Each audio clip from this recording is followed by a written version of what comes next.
Otherworldly experiences. It all matters. There have been a number of times in my life that I can recall having otherworldly experiences. However, at the moment, two of those experiences come to mind as having been particularly profound and as experiences which I am likely to remember for the rest of my life. The first event occurred when I was 16 years old and living at home with my parents. The following is an excerpt from my book titled Suicide: One Person's Journey to Making the Choice, and it describes the first otherworldly experience. Quote, I had been crying a lot. I was feeling lost and all alone, empty inside to a degree I hadn't felt before. I was tired of hurting. I was tired of the pain in my heart. I wanted it to go away. I just didn't want to hurt anymore. Finally, it hit me. I had a way out. I finally realized what I could do to make this hurt I felt go away forever. I started thinking about those pills of my father's. I knew he kept them in the kitchen, and I also knew that just one would likely take me out of this world forever. As I forged my plan in my head, I started to feel a calm come over me. I was about to make the hurt go away. Finally, I would have some control over something in my life. This was something I believed even I could do. I stopped crying. I thought out my plan. I would go into the kitchen, get 2 or 3 of his pills and a glass of water, and return to my room. Since I had already said good night, I knew my parents wouldn't realize anything was wrong until the next morning, not until it was too late. You really can't plan around divine intervention. I mean, really. I had the plan all figured out, with the exception of the divine intervention part. As soon as I decided to make my final walk to the kitchen, I found that I was not able to get out of my bed. I couldn't understand why, but there was no way I was getting up.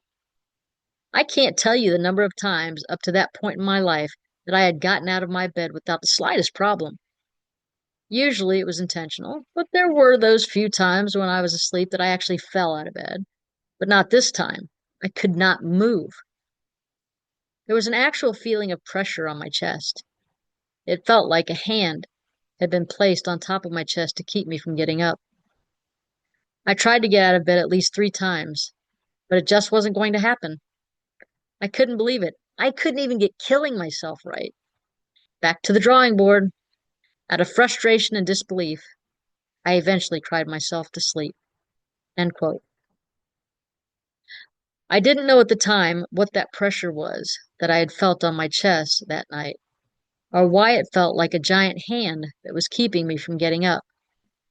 It would be many years later that it would be revealed to me through the combination of a psychic medium who would later become a friend of mine, and through my own exploration and communication with the spirit world through the use of pendulums.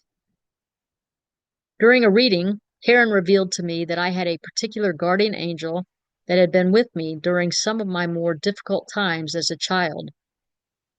Through the use of pendulums, I was able to receive answers to questions that would reveal that there was one guardian angel named Alex who had placed his hand on my chest that night as I tried to get out of my bed to make my final walk to the kitchen. I didn't know why then, and I wouldn't for many years to come. The second otherworldly experience that stands out in my mind happened just this morning.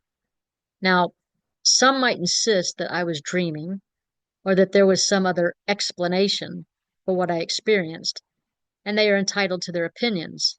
However, I trust my intuition, my sense of knowing, far above anyone else's speculation of that which they were not a party to.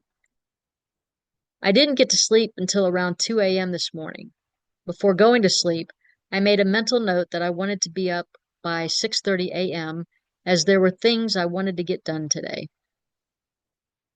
I was sound asleep when I literally felt a soft, gentle hand stroking my hair off the front and side of my head, much in the way a mother would be nurturing to a child, or a partner would tenderly caress their lover while watching them sleep. I probably felt 3, 4, maybe 5 gentle strokes of my hair.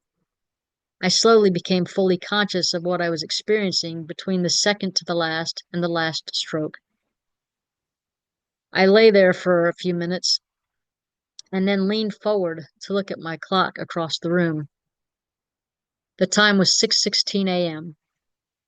Although I had intended to get up and get some work done, that experience was so magnificent that I allowed myself to think about it for several moments, and then I chose to go back to sleep, hoping that I would experience it yet again.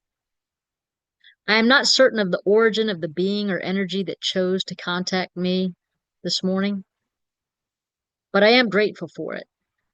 It felt pure. It felt light. It felt nurturing and loving.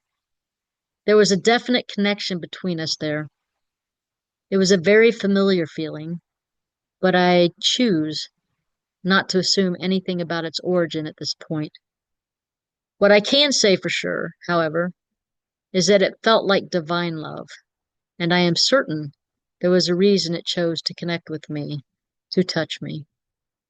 I don't have to know the reason why as it relates to anything anymore, because what I do know is that it all matters, even that which I do not understand.